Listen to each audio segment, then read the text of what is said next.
Era uma vez. Bom dia, boa tarde, boa noite, você, caçador de experiências memoráveis. Seja bem-vindo a mais um episódio, edição especial do Era Uma Vez Podcast, diretamente da Abrinte 2025. Uma edição especial feita no meio de um evento. Você vê que tá tudo diferente por aqui, não é o estúdio de sempre. E vamos falar sobre provedores de internet. Já falamos com o pessoal da Telium, falamos bastante sobre experiência, o que é a Telium, como ela faz para atuar junto aos provedores. E hoje temos um convidado super especial. E eu sempre faço questão de dizer o quanto eu admiro as pessoas que trabalham com educação, porque educação, para mim, é um dos valores mais importantes. Se é que a gente tem salvação ainda, ela com certeza está na educação. Hoje recebo ele, Matheus Marmentini, que é CEO da Fiber School. Obrigado pelo convite, por estar no podcast. Eu gosto muito de compartilhar ideias. Também acho que educação faz parte da transformação mundial. Eu acredito na salvação, acho que tem ainda.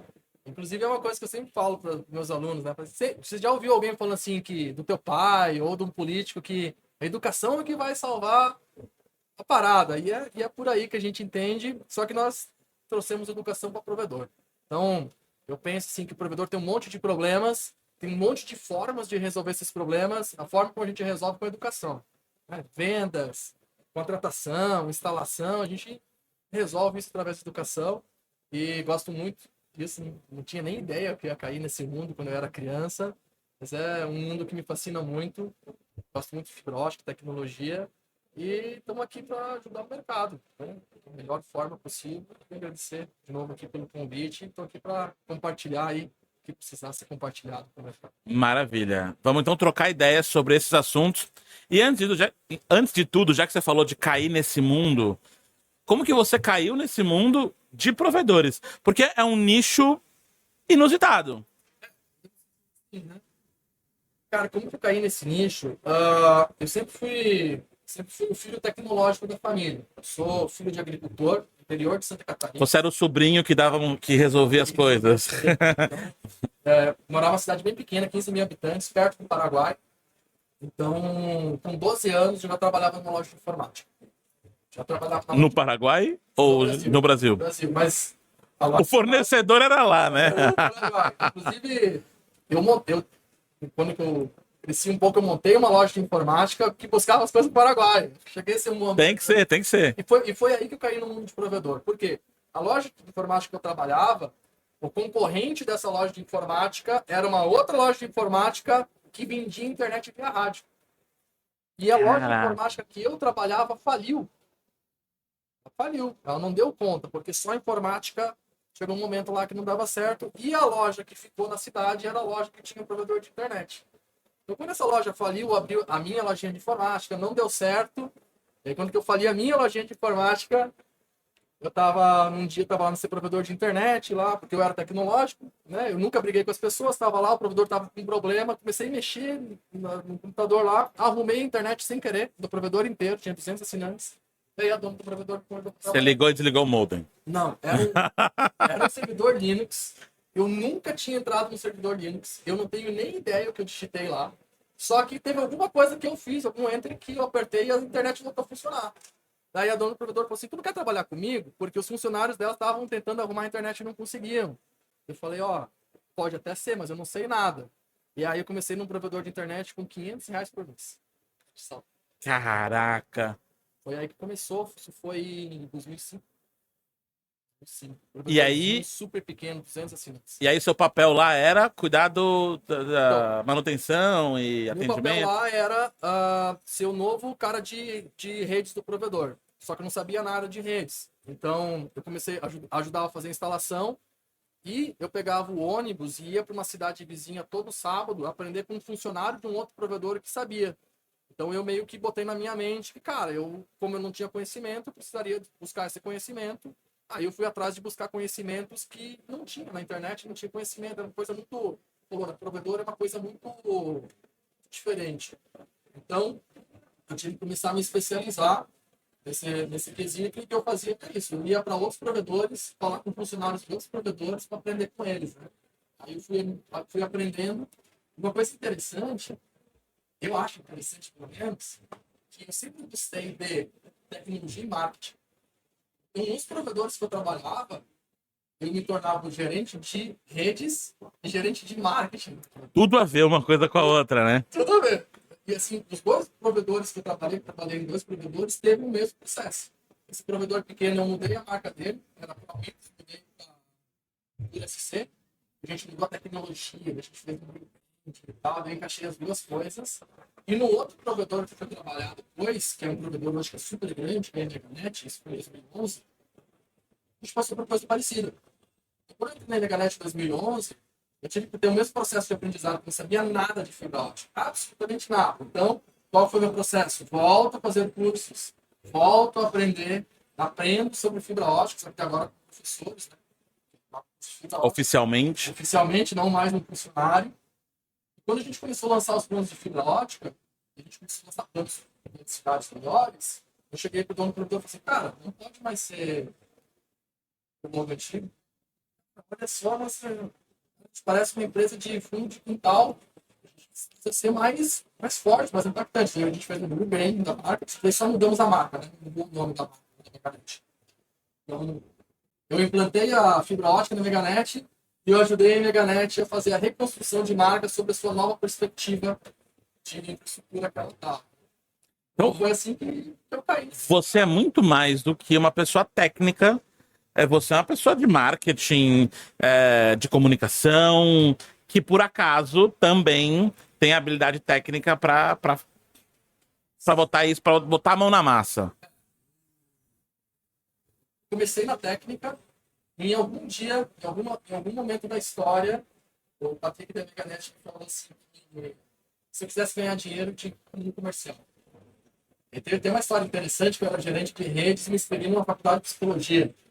Aí eu um produtor assim, uma vez, uma treta aqui no produtor, que é o gerente de redes, todo mundo esperando para fazer ciência da computação.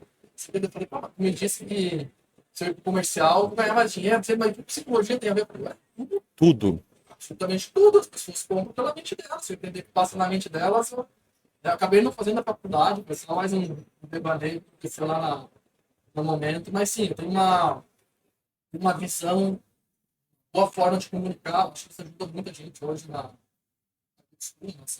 empresa, né? Porque como acaba tendo essa habilidade de comunicação, eu consigo ensinar de parte técnica para uma pessoa que era um pedreiro, dentista, você não sabe nada, e eu consigo ter formas de ensinando essa pessoa que como ela funciona, em todos os aspectos, inclusive os servidores também. Então é interessante que hoje na empresa eu dou curso, hoje quase não dou mais curso técnico. Os cursos técnicos tinham sido professores, assim na época eu dava curso técnico, curso de menos. Parecia que eu estou fazendo tudo. A rede e assim, muito do marketing do provedor também. Cara, que legal e ver como isso evolui.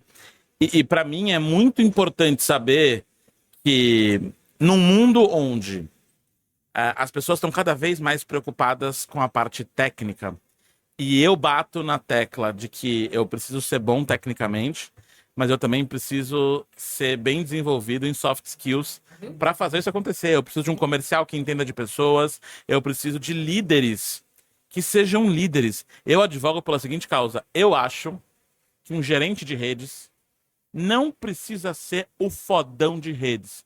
Ele precisa entender o básico. Porque ele tem que inspirar pessoas, fazer um pouco de gestão, mas esse é o menor pedaço. E o grande papel de liderança, você precisa ser líder. É por isso que quando você pega um cara comercial e bota ele como líder, um bom vendedor não faz um bom líder. Não necessariamente. Às vezes você perde um cara que vendia pra caramba, aí você promove ele e nada acontece. Né? Eu concordo contigo. A gente tem algumas visões de gerente de redes, inclusive na Meganet. Eu costumo falar que eu não era o melhor cara de redes. Eu entrei lá, em um ano eu já era o gerente, mas eu não era o melhor cara de redes. Tinha pessoas de rede muito melhor que eu. Só que a gente tem que entender o seguinte: existem duas visões de gerente de redes. Eu tenho o gerente de redes que não é gerente de ninguém. Ele não é gerente de pessoas. Ele gerencia redes.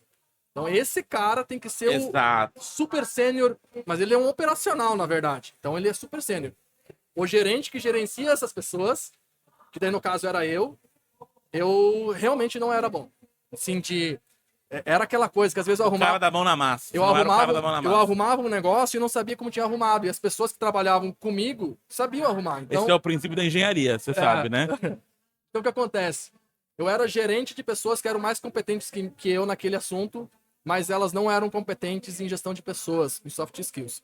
Então o que acontece muito no mercado hoje é assim: tu tem um técnico, um instalador. Ele é um técnico que tem competências altíssimas, técnicas.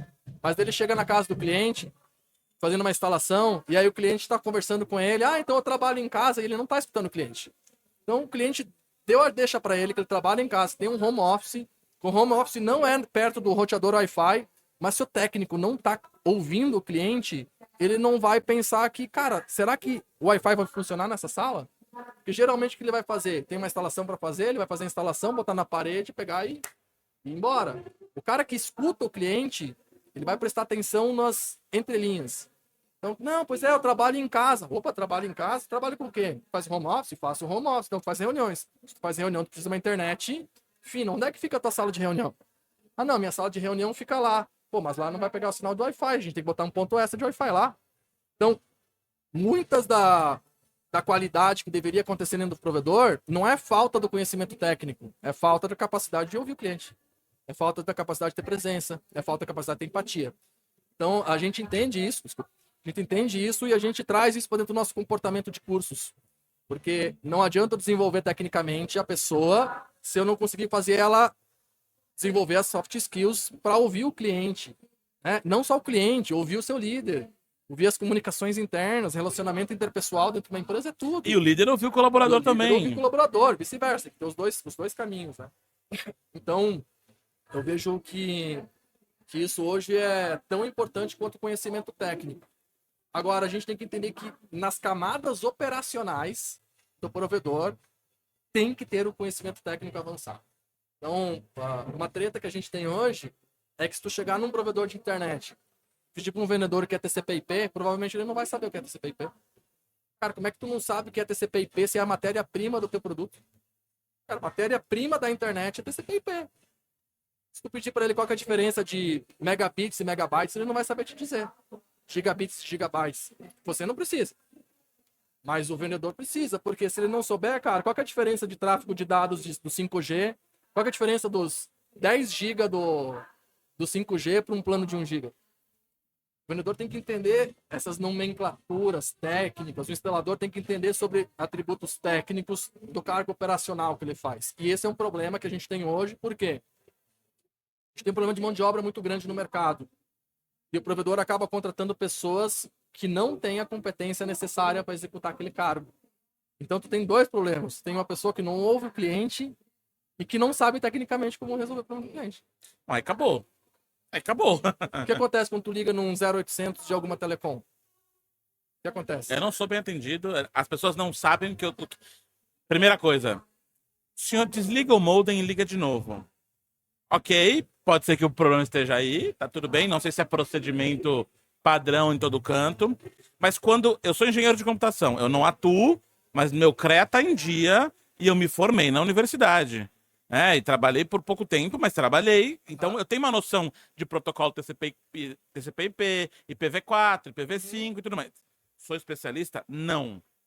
Mas eu tenho uma ideia. Então, quando eu olho para o meu modem e eu vejo que tem uma luz vermelha que não deveria estar lá, até porque eu fui ver no manual do modem o que significa cada luz, e eu dou o diagnóstico para quem eu estou ligando, essa pessoa completamente me ignora, como se eu fosse um idiota. E isso me enlouquece. E aí, eu tô falando de empresas grandes. Não vou falar nome porque algumas são minhas clientes. Mas eu tô falando de empresas grandes. É que eu tenho uma falha gigantesca. Tanto porque ele não me ouve, quanto porque ele ainda não sabe o que está acontecendo. Mas acontece com as empresas pequenas também. Em menor quantidade, sim, porque elas têm mais gestão disso, mais controle, as que querem. Tem umas que não querem, tem umas que não pensam nisso, tem umas que não entendem. E sabe o que passa na minha mente? Que a maioria das empresas que ainda não estão nessa linha, não é porque elas realmente não querem. Muitos acham que estão fazendo. Isso é muito comum. Eu percebi isso quando eu chego para conversar com os donos de provedor, chego para conversar com os líderes de provedor, cara, se tu conversar com o líder de provedor, parece que o provedor não tem problema. E aí tu chega no provedor, tu começa a ver o que os atendentes fazem, e tu fala assim, cara, peraí, não foi isso que o dono me disse que o provedor dele é. Não foi isso que o líder me disse que o provedor dele é. Qual que é o problema? Muita gente fala assim, não, o meu atendente atende o cliente assim, assim, assado. Mas seria como ele atenderia o cliente. Imagina, tu é o dono, tem 10 anos de experiência no provedor, tu não vai atender um cliente e deixar ele na mão. Só que o teu funcionário não atende o cliente como você, como dono. E as pessoas parecem que caem nessa ilusão e tá todo mundo atendendo. Foi feita uma reunião que era para atender melhor, foi feita uma reunião que era para atender melhor, foi falado para as pessoas, foi. Quem tá verificando se está sendo atendido? Bom, sabe disso, né? Trabalha com experiência cliente. Então, parece que tem muita gente que tá preso nessa ideia que ele ainda não entendeu que o que tá na mente dele não tá acontecendo na prática. Você quer um dado legal? Quer? A Bain Company, que é uma empresa tipo a McKinsey, que faz pesquisa de mercado, eles trouxeram um dado que diz o seguinte: eles fizeram uma pesquisa com mais de 10 mil empresas, não só nos Estados Unidos, mas em outros países. Descobriram o seguinte: 80% dos CEOs, dos presidentes de empresa, acreditam que entregam uma excelente experiência do cliente. Tá bom, até aí, Tudo bem. beleza. Aí a segunda parte é: somente 8% dos clientes concordam. Com a mesma percepção do dono. É a mesma coisa É que isso. você falou. Olha o tamanho desse abismo, Isso. desse gap de caraca. Se fosse assim, 50% acha que entrega e 8 é, cara, quase 5 vezes. Mas de 8 para 80 são 10 vezes. E esse dado foi feito em 2006, a pesquisa. Foi refeito agora para 2020, 2021. Se eu não me engano, acho que caiu para 75, 8 ainda. Cara, então não melhorou nem a percepção do CEO. E aí, quando eu falo CEO, é que tá fácil ser CEO hoje, né? Você abre um MEI, você vira CEO do MEI.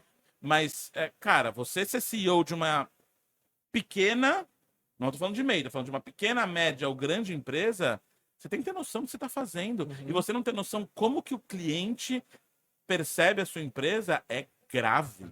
Sabe o que me assusta?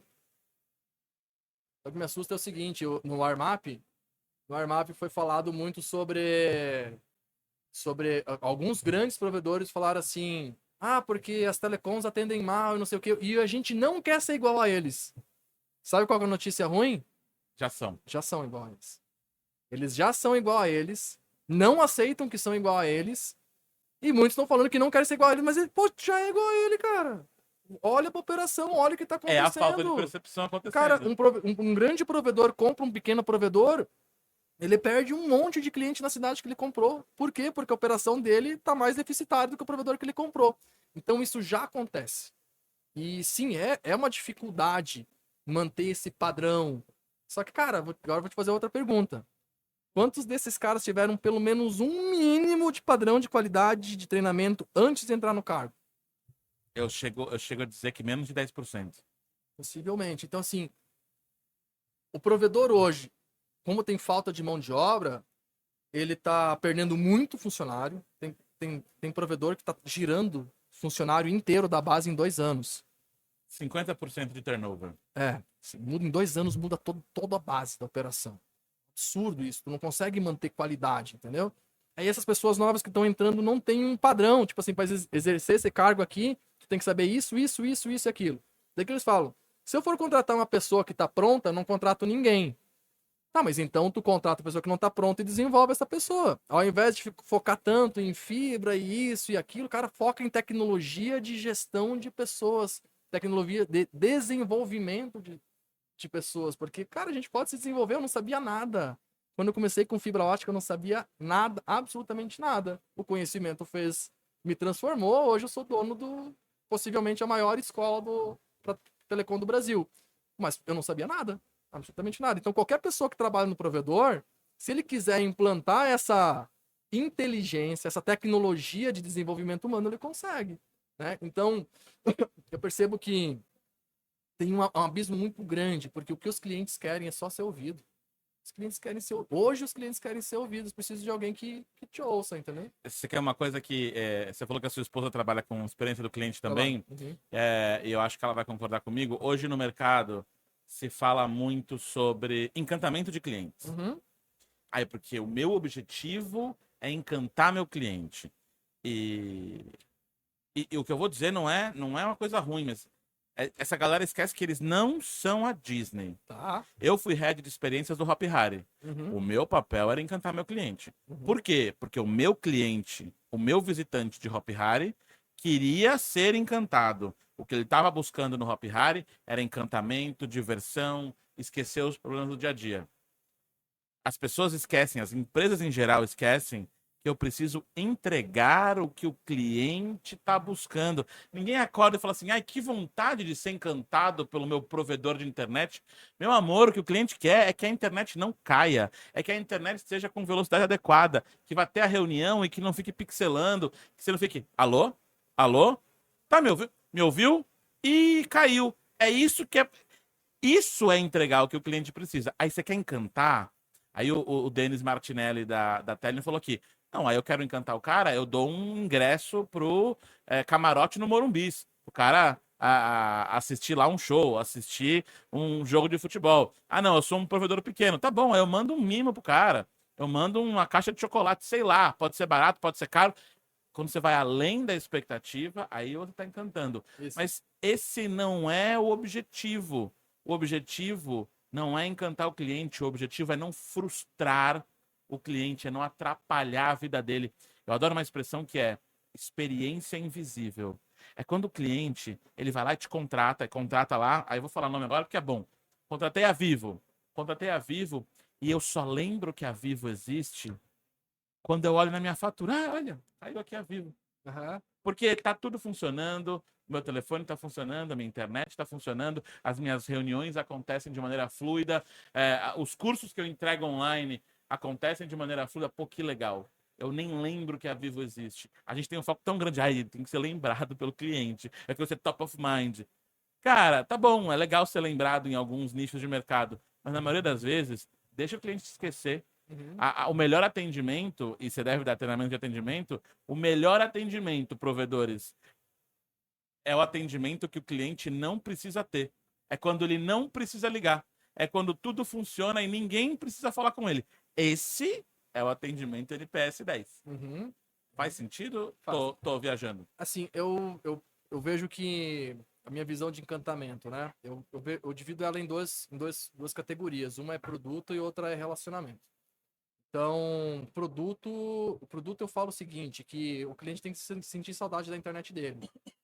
Para ele sentir saudade da internet dele, não pode dar problema. Então, o objetivo é que tu não precisa entrar em contato com o cliente. Você cliente de provedor, a ideia é que você não precise ficar ligando para o teu provedor dizendo que alguma coisa está errada. O encantamento acontece, no ponto de vista, quando acontece ao contrário. Quando o cara de lá está preocupado com a tua qualidade, ele entra em alguma espécie de contato contigo, 6 em 6 meses, uma vez por ano, pedir: oi, tudo bem? Aqui é do provedor, ó. Faz 1 ano que tu é meu cliente. A gente não se fala. Cara, você nunca ligou para mim, tá tudo certo aí? Então, esse deveria ser o correto. Então, e existem tecnologias para isso. O provedor tem tecnologias de monitoramento, de NOC. Hoje tem como fazer monitoramento dentro da casa do cliente. Consigo botar inteligência artificial, monitorar dentro da casa do cliente para dizer se algum celular está com sinal ruim, que pode dar internet. Então, essa é uma lógica. Agora, sobre o encantamento que eu enxergo assim no geral. Para mim, o encantamento ele sempre vai acontecer quando supera a expectativa. Superou a expectativa, aconteceu o encantamento. Cara, por que não, quando um cliente entra em contato contigo para pedir qual que é a tua internet, ou vamos lá, pedindo suporte, fala assim: oi, tudo bem? Fica tranquilo que eu vou resolver teu problema. Tô aqui para resolver o seu problema, carinha de feliz, emoji, passar emoção, segurança para esse cliente. Cara, ninguém recebe isso de uma telecom. Não. Então, se eu conseguir fazer isso que é mínimo, e aí não é produto. Produto tem que funcionar. Ponto. Ponto. O produto tem que funcionar. E funcionar é não ligar pro suporte. Ponto. Essa é a ideia. Agora, tem vários momentos que eu tenho que me relacionar com o cliente. Cara, eu tenho que cobrar ele todo mês. Como que tu cobra ele? Como é que é a copy? Como é que é a comunicação na hora da cobrança? Cara, uma vez eu esqueci de pagar a conta do Nubank, do cartão. Aí recebi no outro dia o e-mail. Sabe como é que foi o e-mail? Esquecimentos acontecem. E não vamos te cobrar a multa de um dia de atraso. Amém. Cara, Amém. é isso, entendeu? Então, encantamento, mas, mano, pra mim isso mudou tudo, entendeu? Um E jeito paguei de na se hora. relacionar. Paguei na hora. Então, como tu se relaciona? Então, nós temos uma visão muito de cuidar do cliente. O nosso encantamento lá na Fiverr é muito, cara, minha esposa é muito de servir.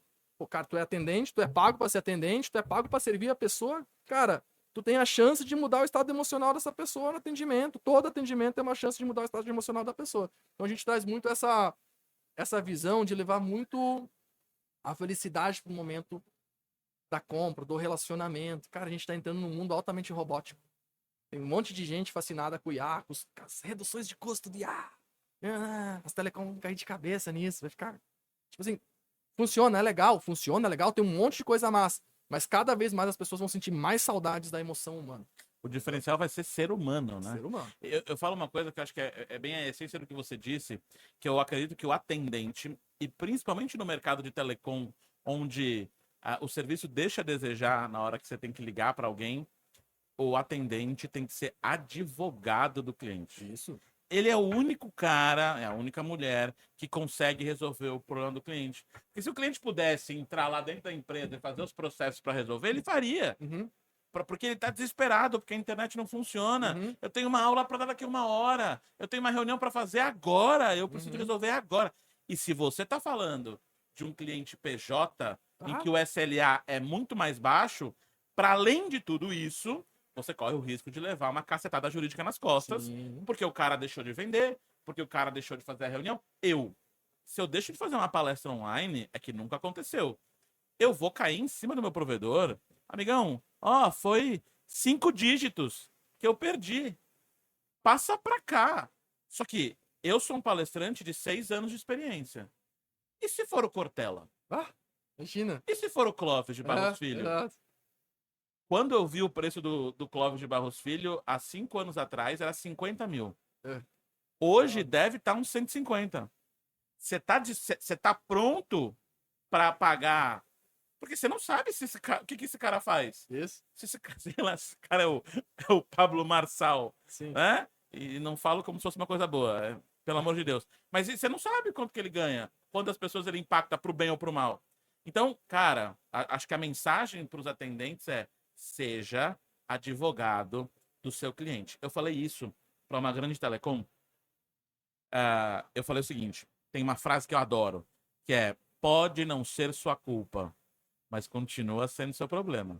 Eu tenho certeza que não é o atendente lá do call center que cortou a internet do cara. Não fui eu que fiz. Eu sei que não foi você, ainda bem. Porque se fosse, teríamos um grande problema. Mas não é sua culpa, mas você pode me ajudar a resolver meu problema? É muito bom esse negócio de culpa, porque eu tô no mercado há muito tempo, né? E o mercado de provedor de internet, ele se resume a uma coisa: internet banda larga fixa residencial. E a grande maioria enxerga isso. 80% do mercado, quando fala assim, provedor de internet, tu vai tirar o resumo, tu tá falando de internet, banda larga fixa residencial, e ainda daria para botar uma observação fibra ótica. Porque é basicamente isso que tá todo mundo oferecendo aí pros clientes. Cara, eu esqueci do que eu ia falar. O que a gente tá falando? A gente tá falando Atendimento, culpa. do atendimento, da culpa. Putz, não é sua cara. culpa, mas continua sendo seu problema. Não é sua culpa, não é seu problema. E aí o que aconteceu? Durante muito tempo o provedor estava crescendo, e sempre o provedor falou assim, cara, eu vou até o modem. O problema é até o modem. A Anatel defende isso. Velocidade até o modem. Wi-Fi não tem garantia de nada, e tá na Anatel. Quando que começou os provedores se conflitar, ter mais de um provedor na mesma cidade, começou o processo de um provedor pegar o cliente do outro. Aí uma vez eu fiz um vídeo falando que o provedor tinha que cuidar do Wi-Fi. Aí uma galera começou a falar assim, cara, mas isso não é culpa minha. Eu falei, cara, como não é culpa tua?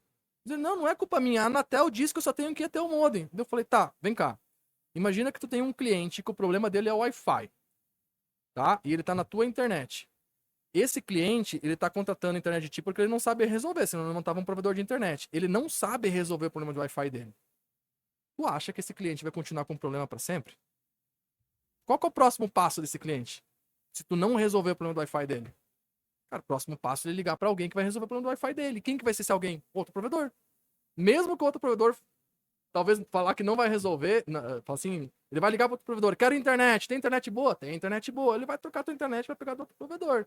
Então, se tu não quer resolver um problema que o cliente tem, cara, esse cliente não vai continuar com o problema para sempre. E em algum momento ele vai atrás de alguém para resolver. E hoje a gente está com uma epidemia de churn, daria para se dizer assim, uma epidemia de churn. A grande maioria dos provedores não quer aceitar. É o balde furado, né? É pior que balde furado, já vou explicar por quê. A grande parte dos provedores não quer aceitar que é insatisfação. Todos eles estão falando que é preço. Ah, é o concorrente que está vendendo internet muito barata. Cara, não é. A pessoa que está contente com o teu produto, ela não troca, cara. A gente não troca de produto que a gente está satisfeito. 60% dos clientes estão dispostos a pagar mais por uma melhor experiência, segundo a American Express. Ponto. Agora sim, o que acontece? Eles perdem cliente para concorrência, porque a concorrência foi lá oferecer um produto para uma pessoa que está insatisfeito. É isso. Você falou do balde furado. Por que é pior de balde furado? Cara, a gente trabalha com recorrência, tá? Qual que é a vantagem da recorrência? Previsibilidade. Vendi um cliente. Vendi hoje porque pro nosso produtor aqui, vendi ele, tá me pagando R$ 100 por mês. E mês que vem? Pô, mês que vem eu não preciso vender de novo para ele. Então, não é uma bola de neve, né? Se eu vendi hoje, vendi um. Eu sei que eu vou receber. Mês que vem eu vendi outro, agora tenho 2. Mês que vem vendi outro, agora tenho 3. Com cancelamento é a mesma coisa. Tu não perde a mensalidade do mês que vem. Perde pra sempre Todas. a mensalidade dele. Então, porque eu sempre usei a ideia do balde furado, só que daí teve um cara, um gringo, que ele falou assim, cara, quando tu olha o balde furado, tu vê aquele vasinho saindo, mas ele vai acumulando, cara. Toda aquela água que acumula embaixo do balde furado podia ser teu faturamento que tu tá perdendo porque ele foi embora. Um cliente, eu fiz uma análise do provedor, imagina 2 provedores. Um provedor perde 200 clientes mês, outro provedor perde 199. Ticket médio de R$ 99. Sabe qual que é a diferença de faturamento que esses provedores vão ter em 5 anos? Um perde um cliente a mais que o outro. Só um. Um cliente já são 12 mensalidades. É muita coisa. Você falou em 5 anos. 60. 5 anos de conta. 60 vezes 99, e aí vai acumulando. Nossa, vai ser gigantesco. 6 mil dá um cliente. Só que, cara, no primeiro mês tu perdeu um, no segundo tu perdeu mais um, no terceiro tu perdeu mais um, no quarto tu perdeu mais um, e aí tu vai somando todas essas mensalidades que tu vai perdendo. No final vai dar R$ 183 mil. Se tem um provedor que perde um cliente a menos que o outro provedor nesse ticket em 5 anos, dá 200 pau de diferença de faturamento. Então, por causa desse efeito cumulativo, cara, um cliente é muito dinheiro, entendeu? E muita gente não tá olhando para isso. Ou tá olhando, aquela questão que tipo, a percepção. A percepção é, eu tô olhando, eu quero que o meu cliente seja bem atendido, eu tenho essa visão, só que não tá brigando por essa visão, entendeu? Eu acho muito disso. Eu acho muito legal. E aí eu trabalho como embaixador da Era, né, por isso Era uma vez. E a Era, o grupo da TIP também, a Era tem uma solução que é um software de atendimento que conecta todos os canais para qualquer empresa, não é só para provedor, para todo mundo. E aí, sabe aquele negócio que a pessoa, eu vou ligar para uma grande telecom qualquer aí. Aí você liga, digite seu CPF. Maravilha. Passa 5, 10 minutos, consegui falar com um ser humano. Amém. Olá, senhor, tudo bem? Meu nome é Joana. Seu CPF, por favor. Continua um robô ali. E aí vem o puta que eu já falei. Isso. Eu já digitei. E aí um dia eu falei assim, meu amor, eu vou te falar, mas eu já digitei. Senhor, nós não temos acesso ao que o senhor digitou. Então por que eu digitei? Isso. Demônio. Porque aí eu falo pro atendente, assim, amigo, quando o cliente te xinga, não leva pro pessoal, não. Porque ele não tá te xingando. Tá xingando a marca. Porque pra ele, você é a marca. Isso aí. Você representa a empresa.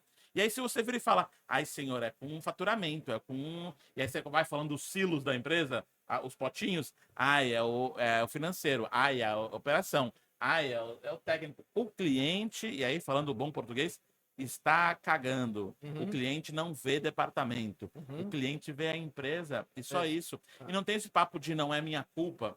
E aí, E às vezes não é mesmo. Uhum. Mas isso interfere nos pontos de contato que fazem a percepção da experiência do cliente. Perfeito. Um exemplo clássico, eu fui estudar no Disney Institute. Tá. E aí a Disney tinha um grande problema. Lá no Magic Kingdom, o parque é gigante, mas o estacionamento é 2, 3, 4 vezes maior que o parque. A gente perde o carro no shopping. Imagina no Magic Kingdom, no parque da Disney. E aí, você tem um dia mágico, incrível, lindo, maravilhoso, mas você sai cansado. Você sai cansado e perdeu o carro. A sua última percepção é de estresse. É. A culpa é da Disney? Não, é você que é uma cabeça de batata que não guardou onde você deixou o carro. O que a Disney fez? A Disney, agora, e isso já faz tempo, você não estaciona onde você quer. Você chega, tem um caminhozinho para você parar onde a Disney manda. E aí, sempre que uma fileira é completa, tem alguém lá anotando. Fileira A1 completou às 8h15. Fileira A2 completou às 8h22. No final do dia, quando você esqueceu onde parou seu carro, o cash member, que é o funcionário, vai falar assim: querido, que hora você chegou? Cara, na hora que você chegou, você mandou mensagem para alguém, você olhou no celular. Um horário aproximado você vai ter. Você tem ideia de que hora você chegou no parque? Pô, eu cheguei entre 8h30 e 9 horas. Tá bom, então seu carro provavelmente Tá está aqui. entre as fileiras tal e tal. Isso melhora a percepção do cara. Mas, Bruno, não é minha culpa. Pois é, não é sua culpa. Mas o cliente não tá nem aí porque é sua culpa ou porque não é sua culpa. Uhum. Né? Nas minhas palestras, eu coloco um QR Code no final. A hora que eu meço o NPS, muda a nota. A palestra não mudou. Uhum. Então, se eu meço imediatamente, eu fiz um evento em Goiânia. Se eu meço imediatamente, meu NPS deu nesse evento 98. Boa. Aí o evento mediu uma semana depois. 88. Aham. Eu falei, não, pelo amor de Deus. Número de respondentes. Na minha, 200. Na dele, 20. Quem respondeu o meu estava feliz, animado, gostou, queria retribuir o que eu entreguei Tava para eles. emocionalmente, né? Quem respondeu o outro é o cara que tá bom, ok, não gostou tanto. Cara, eu só mudei a hora que eu mando a mensagem. Uhum. A hora que eu mando medir o negócio. Cara, são detalhes que fazem absolutamente toda a diferença. E aí eu quero te fazer uma pergunta. Na verdade, duas, tá? Que talvez esteja na cabeça dos nossos telespectadores, ouvintes por aí. Por que alguém, num país onde eu tenho grandes operadoras, eu tenho Vivo, Claro, Oi, que tem internet com combo, TV e tudo mais, por que alguém viraria e fala assim, não, vou abrir um provedor de internet e vou concorrer com esses grandões? Dá dinheiro, dá certo, funciona. Dá dinheiro, deve dar, porque eu tô aqui com uma cacetada de provedor de internet, mas eu quero ouvir de você. Funciona, dá certo, e eu acho que a história, principalmente da fibra ótica, provedor de fibra ótica no Brasil, cara, ela é muito interessante. Ela é muito legal. Eu vou dividir essa resposta em dois momentos. A primeira foi quando que eu entrei em provedor de internet. O que acontece? O Brasil tem dimensões intercontinentais. A gente é um país de dimensão que poderia ser um continente, no final das contas. Isso é muito difícil quando que tu tem que puxar fios. Porque, cara, tem que puxar fios para um continente inteiro. É muito difícil. Quando eu comecei a trabalhar em provedor de internet, a gente tinha um problema no Brasil, 15, 20 anos atrás, de infraestrutura de qualidade de internet. Seríssimo no Brasil. Então, eu sou do interior de Santa Catarina. Cara, a gente não tinha internet de qualidade. Internet de escada ficou durante muito tempo. A internet banda larga não entrava. Então, no interior do Brasil, tu ia ter pessoas tecnológicas com muita dificuldade de acesso à internet, vendo muita pessoa reclamar das internets que se tinham. Então, para mim, foi aí que começou a nascer essa questão da ideia de abrir um provedor de internet. Tem uma história dos provedores que eu trabalhei, os 3 donos de provedor montaram um provedor junto. Eles começaram com um único provedor na mesma região. E aí depois eles se dividiram e cada um ficou com um provedor. Mas foi meio que nessa linha. Agora, a segunda parte da história, que é o que eu acho mais interessante, que é o seguinte, né? A história de implantação de tecnologia de fibra ótica no Brasil é muito legal. Por quê? Porque o Brasil, há 15 anos atrás, 2020, ele tinha um problemão de infraestrutura de internet. Para hoje ser um dos países com maior rede de fibra ótica do mundo. E aí tu fala, cara, como assim? Como que isso aconteceu? Quem investiu nisso? Quem investiu nisso? E por que eu acho legal? Onde que vem uma tecnologia? Pensa no Brasil. Se uma tecnologia nova nascer, algo novo aparecer no Brasil, em que cidade que vai nascer? São Paulo. São Paulo. Possivelmente São Paulo ou alguma outra grande capital. Cara, em 2011, em Maravilha, Santa Catarina, Eu uma conheço cidade Maravilha. de 17 mil habitantes, eu tava ativando cliente de fibra ótica. E Cara, tava que legal. acontecendo isso em Timbó. Tava acontecendo isso lá no Nordeste com a Brisanet. Tava acontecendo isso em Marília, São Paulo. Cara, a tecnologia de fibra ótica no Brasil não começou nas capitais. Ela começou no Que interior, legal. pelos pequenos empresários que naquela época foram taxados de louco. Assim, ó, mas taxado de louco. O Patrick da Meganet, que era o meu chefe da época, quando que eu saía da Meganet ia para as outras cidades fazendo Marmentini. Que o Patrick tá fazendo, cara? Tá gastando dinheiro com fibra ótica, esse cara é louco. Daí eu falo, não, ele tá vendo alguma coisa que vocês não estão vendo, né? Então, eu acho que isso é muito interessante. Então, como que nasceu? Cara, era uma pessoa que tinha um pouco de conhecimento de tecnologia, sabia que era possível fazer aquilo e viu uma demanda que não estava sendo atendida pelos grandes. Então, foi os pequenos que fizeram legal. isso, os pequenos começaram a ter resultado, e aí começa o efeito que a curva de difusão da inovação fala, né? Que as grandes coisas acontecem quando que alguma coisa deu certo e tu começa a copiar esse resultado. Então, Tem os early adopters. isso. Então, os grandes inovadores foram os provedores de 2011 a 2015. Esses foram os caras que fizeram todo o resto do mercado acontecer. Porque todo o resto do mercado fez fibra ótica porque eles fizeram o primeiro provando que ia dar certo. Então, os primeiros foram visão e os segundos foram, cara, alguém fez e dá certo e eu acho que é um mercado que dá dinheiro. E é mais ou menos nessa linha que a gente vem vindo até agora. E não é à toa que a gente está numa feira desse tamanho, Desse tamanho. como a Brint. Isso. E aí, pra gente finalizar, tem uma questão que surgiu aqui na minha cabeça enquanto a gente estava falando, que é o surgimento da Starlink. Uhum. A cada ano que passa, eu venho acompanhando os preços diminuírem. Se eu não me engano, já tem planos de, sei lá, R$ 300. Imagino que fibra ótica para o cliente final ainda é bem mais barato do que isso, mas está barateando. Você tem um custo de antena e tudo mais. Existe uma ameaça latente chegando aí? Como é que você enxerga isso no mercado brasileiro? Tá, vamos lá. Também vou dividir em dois mundos, Tá tá? bom. Não sei se já tá passando o nosso tempo aqui, mas é que às vezes eu preciso bastante tempo para explicar uma coisa complexa. Sabe qual o tamanho da Starlink no Brasil hoje? Não.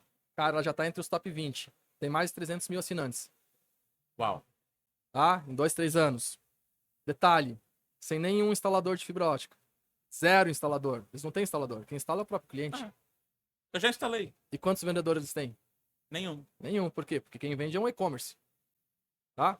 Então, a gente já tá falando de uma empresa que tem 300 mil assinantes em 2 anos. Cara, vai chegar a 1 milhão?